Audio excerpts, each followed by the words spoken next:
Hello student, आज एक और मोस्ट इंपॉर्टेंट क्वेश्चन आप लोगों के साथ डिस्कस करेंगे। ये भी प्रीवियस ईयर में पूछा गया है और ये भी मोस्ट इंपॉर्टेंट है। क्वेश्चन क्या है जी? So that every isomorphic image of a cyclic group is again cyclic. अब आपको थोड़ा सा साइक्लिक ग्रुप तो पता होगा कि साइक्लिक ग्रुप क्या होता था स्टूडेंट, कि वैसा ग्रुप थोड़ा सा बता देते हैं, फिर इस क्वेश्चन पे आएंगे, इसका प्रूफ करवा देंगे। इस थ्योरम का बहुत ही छोटा सा प्रूफ है। आप सबको याद होगा कि साइक्लिक ग्रुप क्या होता था बच्चों। जैसे मान लीजिए एग्जाम्पल देते हैं, उसके बाद हम फिर आइसोमॉर्फिक इमेज वगैरह समझाएंगे। जैसे एक ग्रुप याद कीजिए जिसमें 1 -1 आई और माइनस आई, ये एक ग्रुप है। इसको बोलते थे फोर्थ रूट ऑफ यूनिटी। ये मल्टीप्लीकेशन के रिस्पेक्ट में ग्रुप था, याद होगा आपको। जानते हैं इस ग्रुप में खास बात क्या है? इसी का एक वो एलिमेंट उठाइए, आई का पावर 1 कीजिए, आई बन जाएगा। आई का पावर 2 कीजिए, -1 होता है। आई का पावर 3 कीजिए, माइनस आई होता है।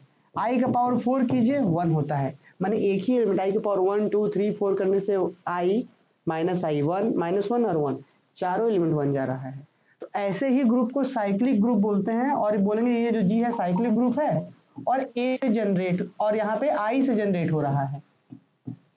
ये एक साइक्लिक ग्रुप है और आई से बन जा रहा है, तो इसको बोलते हैं साइक्लिक ग्रुप। उम्मीद है कि रिवीजन हो गया होगा आपको। अब क्वेश्चन क्या बोल रहे जानते हैं?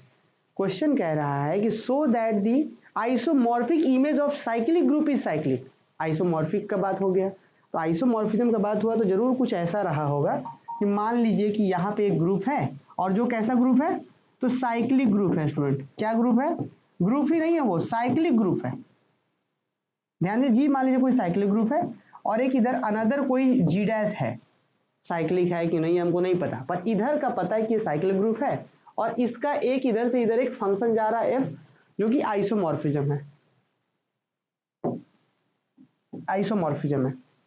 अब अगर हम आपसे कहें कि मान लीजिए कि जी से जी डैश में एक आइसोमॉर्फिज्म फंक्शन है और क्या बोला गया, मान लीजिए इधर एक एलिमेंट, दो एलिमेंट, इधर तीन एलिमेंट है, इसका इमेज यहाँ, इसका इमेज यहाँ, इसका इमेज यहाँ। आपको एक खास बात पता है कि अगर हमारा फंक्शन आइसोमॉर्फिज्म है, आइसोमॉर्फिज्म का मतलब होता है 1 1 ऑन टू फंक्शन, तो 1 1 ऑन टू जैसे ही बोल दिए तो इधर एक भी खाली नहीं होगा। ऑन टू है ना, तो इधर एक भी खाली नहीं है। तो यानी कि अगर हम बोले कि अगर ये साइक्लिक ग्रुप है, जी हमारा मान लीजिए साइक्लिक ग्रुप है। साइक्लिक ग्रुप का मतलब होता है बच्चों कि उसके सारे एलिमेंट किसी न किसी एक एलिमेंट से जनरेट होते हो। तो मान लीजिए ये साइक्लिक ग्रुप है और अगर हम पूछे कि इसका आइसोमॉर्फिक इमेज कौन होगा, तो इसका आइसोमॉर्फिक इमेज माने इस जी का इमेज, इमेज समझ रहे हैं? इमेज का मतलब होता है कि इधर 1 2 3 4 जितने भी एलिमेंट्स है सभी का एलिमेंट का कलेक्शन, एलिमेंट के इमेज का कलेक्शन। तो भाई एगो इमेज यहाँ, एगो यहाँ, एगो यहाँ, और इधर एक भी खाली है नहीं, माने इमेज का कलेक्शन बनेगा तो पूरा पूरा जी डैश बन जाएगा। क्यों भाई? क्योंकि ये फंक्शन आइसोमॉर्फिज्म माने 1 1 ऑन टू है, ऑन टू, तो इधर एक भी खाली नहीं है। तो मतलब अगर जी हमारा साइक्लिक ग्रुप है और एफ हमारा आइसोमॉर्फिज्म है, तो अगर हम बोले कि जी का आइसोमॉर्फिक इमेज कौन होगा, तो जी डैश होगा। तो हमें थ्योरम्स में बोला गया है कि अगर जी साइक्लिक ग्रुप है तो इसका आइसोमॉर्फिक इमेज जो कि जी डैश है, जी डैश भी साइक्लिक होगा। यही थ्योरम बोल रहा है। एक बार थ्योरम को पढ़ते हैं फिर से, फिर थ्योरम को प्रूफ कर लेंगे। देखिए कह रहा है कि सो that every isomorphic image of a cyclic group is again cyclic, कि साइक्लिक ग्रुप का आइसोमॉर्फिक इमेज, मान लीजिए ये साइक्लिक ग्रुप है, इसका आइसोमॉर्फिक इमेज होगा, ये भी साइक्लिक होगा। तो वही थ्योरम कह रहा है कि सो that every isomorphic image of cyclic group is again cyclic. कैसे प्रूफ करेंगे? तो मान लेंगे कि एक साइक्लिक ग्रुप है। देखिए लेट जी जो कि ए से जनरेट हो रहा है be a cyclic group generated by A, let G dash be another, let G dash be isomorphic image of G under F. यानी कि यहाँ पे जरूर, यहाँ पे इस तरीके से डायग्राम आप चाहे तो बना सकते हैं। मान लीजिए यहाँ पे जी रहा है और यहाँ पे जी डैश रहा है अंडर एफ। अब इसका आइसोमॉर्फिक इमेज ये है, यहाँ पे जो भी एलिमेंट्स होंगे उसका इमेज इधर रह रहा है, एक भी इधर खाली नहीं रह रहा है। ये बात है। बोला गया कि लेट जी जो कि एक साइक्लिक ग्रुप है, इससे जनरेट हो रहा है, जी डैश भी isomorphic image of G under F, मतलब कि एफ ऑफ जी, जी का इमेज करा जाए। माने जी के इमेज का मतलब है कि जी का प्रत्येक एलिमेंट का इमेज का कलेक्शन जी डैश आ रहा है। जी डैश माने उधर का हर एक एलिमेंट आ जाएगा। अब बात ये है कि लेट एफ ऑफ ए का power N belongs to G dash. भाई ऑब्वियस है कि अगर मान लीजिए यहाँ इसके अंदर जो भी मेंबर्स हैं, अब चूंकि स्टूडेंट ये जी जो हमारा ए से जनरेट हो रहा है, तो ए का पावर 1, ए का पावर 2, ए का पावर 3 जो भी होगा इधर ही होगा। तो मान लीजिए ए का पावर एन यहाँ है, तो इसका इमेज कहाँ होगा? तो एफ ऑफ ए का पावर एन कहाँ होगा बच्चों? यहाँ पे होगा जी। नहीं, ए का पावर एन कहाँ होगा? चूंकि जी ए से जनरेट हो रहा है तो ए का पावर 1 2 3 जो भी बोलेगा वो इधर है, उसका इमेज उधर होगा। तो हम क्या बोल सकते हैं कि लेट एफ ऑफ ए का power N belongs to G dash being image of A का power N belongs to G. A का पावर एन जी से लिया गया तो उसका इमेज एफ ऑफ ए का पावर एन जी डैश में है। आगे we have F of A का पावर एन, ठीक है, तो एफ ऑफ ए का पावर एन तो एफ ए इंटू ए कितनी बार एन टाइम्स लिख सकते हैं। आगे बढ़िए, एफ ऑफ ए चूंकि होमोमॉर्फिज्म आइसोमॉर्फिज्म मैंने होमोमॉर्फिज्म है, तो ये इस पे एफ सब पे बढ़ जाएगा, तो F of A N times, since F is isomorphism था इसीलिए बढ़ गया सब पे। नाउ हम एफ ऑफ ए का पावर एन लिख सकते हैं इसको, अब बोलिए हाँ सर लिख सकते हैं।